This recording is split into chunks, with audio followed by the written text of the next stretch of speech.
Pois é, pessoal, coronavírus está aí e por conta disso estamos sem escola bíblica presencial, mas eu queria, seguindo inclusive o exemplo de alguns professores que já colocaram vídeos aí no grupo da igreja, queria também deixar um breve estudo, uma coisa rápida, uma coisa simples, mas para que tenhamos este momento de contato com o estudo da palavra de Deus.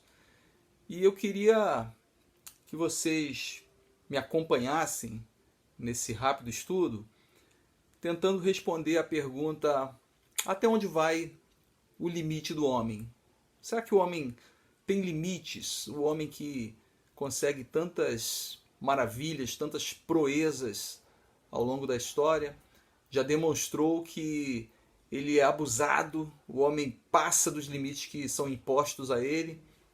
Como é que funciona isso em relação à palavra de Deus?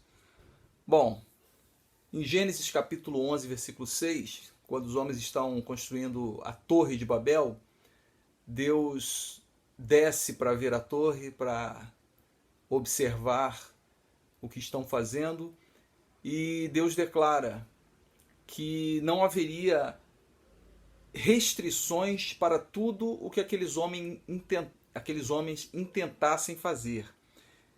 Capítulo 11, versículo 6 de Gênesis.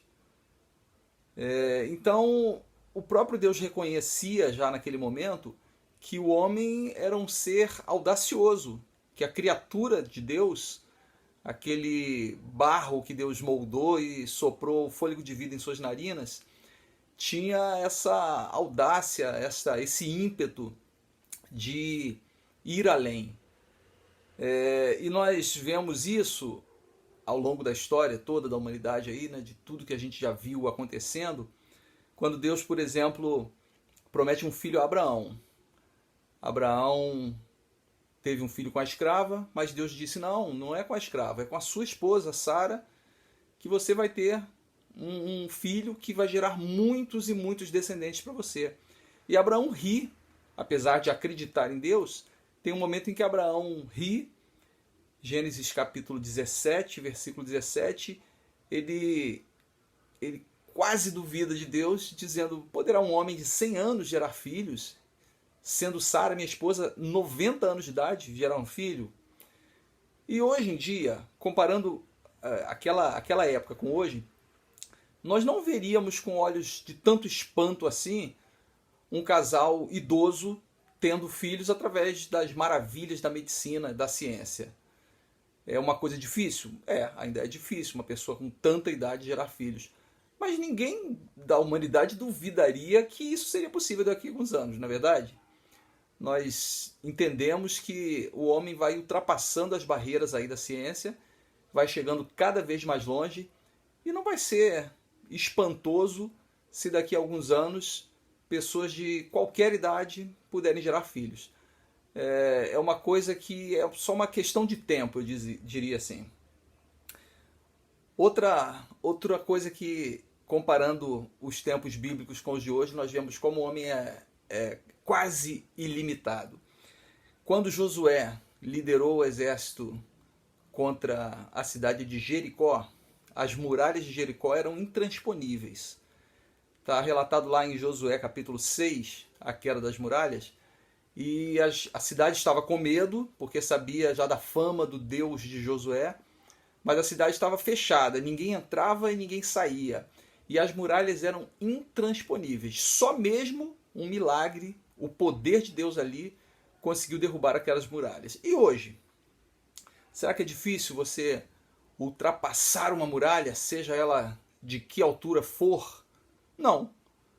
Hoje nós temos aviões, podemos saltar de paraquedas dentro da cidade, temos equipamentos, temos tratores para destruir a muralha, temos, enfim, inúmeras opções aí para invadir uma cidade com altos muros e com uma grande proteção física, uma proteção de pedra ou de cimento. Não é uma coisa incrível que consigamos invadir uma cidade assim.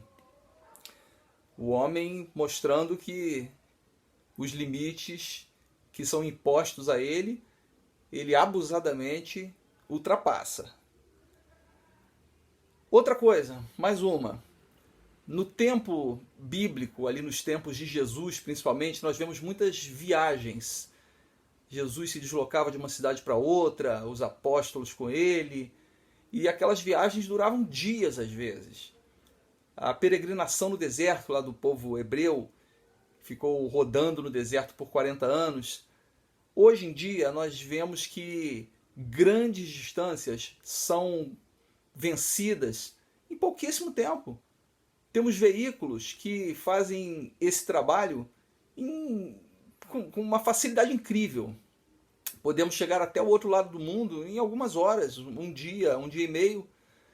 E para aquela época seria uma coisa impossível, inacreditável, que um objeto de metal, uma ave de metal, com centenas de pessoas dentro, com muitos e muitos quilos, toneladas até de equipamentos, pudesse flutuar, pudesse voar, pudesse fazer o transporte com segurança de pessoas, equipamentos, bagagens pelo céu. E hoje nós fazemos isso com bastante facilidade. São voos que são bastante seguros e rápidos e comuns. Toda hora nós vemos aí aviões cruzando os céus. O homem ultrapassando os limites, né? Mais uma coisa. Em Mateus, capítulo 5, versículo 36, Jesus fala assim: vocês não podem tornar um cabelo preto ou branco. E hoje nós podemos, né? Não é uma afronta a Deus você tingir o seu cabelo. Mas você consegue fazer isso com facilidade. E Jesus estava dizendo ali que o homem não tem poder para fazer o que quer. Até porque nós tingimos, nós apenas maquiamos o nosso cabelo, nós fingimos que o cabelo está branco, ou que o cabelo está preto, ou amarelo, ou azul, né? O roxo. Algumas pessoas colocam cores assim não muito comuns para os cabelos, né? Rosa. Mas não é uma cor natural. Então, Jesus estava certíssimo quando disse que nós não podemos tornar o cabelo preto ou branco à nossa própria vontade. Nós podemos apenas enganar visualmente que aquele fio está da cor que nós escolhemos, não é verdade? E falando sobre essa aparente falta de limites do ser humano, eu assisti uma reportagem há algum tempo, há poucos dias, sobre uma empresa norte-americana chamada Memphis Meats. Memphis Carnes, né? É uma empresa de carne, de proteína, que está desenvolvendo, já desenvolveu em laboratório, ainda não colocou no mercado, porque é uma coisa muito, muito cara, mas ela já conseguiu desenvolver carne animal, carne de verdade. Não é carne de soja, não é carne artificial, é carne mesmo, em que não há morte nem sofrimento do animal. Mas como é que pode ser isso? Que loucura é essa? Que coisa milagrosa, inacreditável, fora do comum é essa? Eles pegam uma célula do tecido do animal e eles produzem no laboratório, através das proteínas daquela célula, eles produzem o mesmo tecido do animal. Então eles fazem tiras de frango que não são artificiais, são tiras de frango, carne de frango, sem que o frango tenha morrido, sem que o frango tenha nem sofrido para isso. Só que ainda é uma coisa absurdamente caro. Meio quilo dessa carne de frango custa hoje $9.000 lá. Então não é viável comercialmente ainda. Mas alguém duvida que esse preço ao longo do tempo vai cair e daqui a pouco vai estar aí nas prateleiras dos nossos mercados a um preço acessível? Então o homem parece realmente não ter limites. Só que lá em Jó, no capítulo 37, versículo 23 de Jó, Jó diz que nós não podemos alcançar o Todo-Poderoso e que ele é grande em poder. Com esse versículo eu entendo que nós não podemos alcançar Deus. Aquilo que nós podemos alcançar é o que Deus permite que nós alcancemos. Se Deus deixa eu chegar até ali, eu chego. Se Deus impõe um limite, eu não passo daquilo. Só no dia em que Deus deixar que a humanidade passe daquele limite pré-estabelecido. Então Deus não perde o controle da situação, em nenhuma hipótese, ele está sempre no controle da história humana. Ainda no livro de Jó, um versículo bem conhecido, é o capítulo 42, versículo 2, Jó diz que nenhum dos propósitos de Deus pode ser impedido. Nenhum dos teus propósitos pode ser impedido. Ele falando com Deus, né? Então Deus, ele não se frustra, ele não se surpreende, ele não toma um susto, ele não fica sem saber o que fazer quando o homem ultrapassa essas barreiras, esses limites. Ele simplesmente olha para o homem e diz: até aqui você vai. Quando eu deixar você ultrapassar essa barreira, você vai mais um pouco. Mas por enquanto é até aqui que você vai. E hoje nós estamos vivendo essa pandemia do Covid-19, né? o coronavírus. E algumas pessoas podem estar se perguntando: será que Deus perdeu o controle da situação? O que está acontecendo? O mundo parou? Deus está permitindo isso? Ou Deus não está conseguindo controlar isso? Alguns incrédulos podem estar aproveitando essa situação para zombar daqueles que creem, daqueles que sabem que há um Deus que não perde o controle. E eu queria lembrar a você, você já sabe disso, creio eu, e lembrar a você que isso já estava previsto. Na palavra de Deus, no capítulo 24 de Mateus e no capítulo 21 de Lucas, Jesus ele profetiza que haveria guerras, fomes, epidemias, em algumas versões pestilências, e terremotos e sinais nos céus. E que isso ainda não seria o fim, mas isso são indícios de que o fim está próximo. Então, a humanidade já passou por alguns momentos de epidemias colossais, gigantescas, que dizimaram milhões e milhões de vidas, como a peste negra, que aconteceu, se não me engano, no século XIV. Depois, no início do século XX, teve a gripe espanhola, que matou milhões de pessoas, principalmente na Europa. Depois, a própria influenza, né?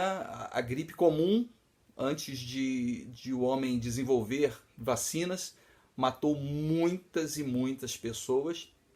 E agora, o novo coronavírus está aí apavorando o mundo, parando as economias, mostrando que ele veio para dar uma sacudida nesse planeta, mas isso já é previsto na palavra de Deus. Então o cristão, ele não pode se assustar com isso, tem que tomar todas as providências para se cuidar, para manter a saúde, manter a saúde dos seus familiares, a sua própria saúde, mas jamais se desesperar, porque o controle continua nas mãos de Deus.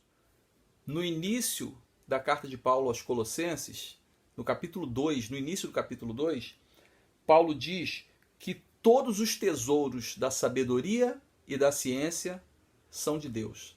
Todos os tesouros, todos os segredos da ciência, toda a sabedoria são de Deus, pertencem a Deus. Então, o cristão não pode se desesperar, se apavorar, qualquer que seja a epidemia, porque ela é uma prova, inclusive, de que a palavra de Deus não erra, não falha. Surpreendente para o cristão seria se nada de Mateus 24 estivesse acontecendo. Aí seria assustador para mim. Mas Jesus falou e nada aconteceu, nada está acontecendo, não aconteceu nada disso ainda na história. Então Jesus errou, Jesus se enganou? Não. Jesus, ele proclamou, mais até do que profetizou, ele proclamou o que haveria de acontecer. Então, continue se cuidando, fazendo a sua higiene, principalmente nas mãos, usando o seu álcool gel, né? E lembre-se que a humanidade ainda vai passar por problemas, catástrofes, epidemias, e que, infelizmente, o mundo vai sofrer ainda algumas coisas, só que, felizmente, a palavra de Deus está se cumprindo. Ao mesmo tempo que isso nos traz tristeza pelas vidas ceifadas, isso nos mostra que a palavra de Deus não falha e que aquilo que Jesus profetizou há mais de 2000 anos está sendo cumprido da forma exata que ele previu. Ok? Fiquem com Deus, aproveitem esse tempo para buscar mais a Deus, para estudar a palavra, para entender as coisas que estão acontecendo no mundo, e esse momento pode ser bastante proveitoso. Essa quarentena, se nós soubermos usar bem esse tempo, pode ser um tempo de grande valia para todos nós. Um abraço, fiquem na paz e um excelente domingo a todos.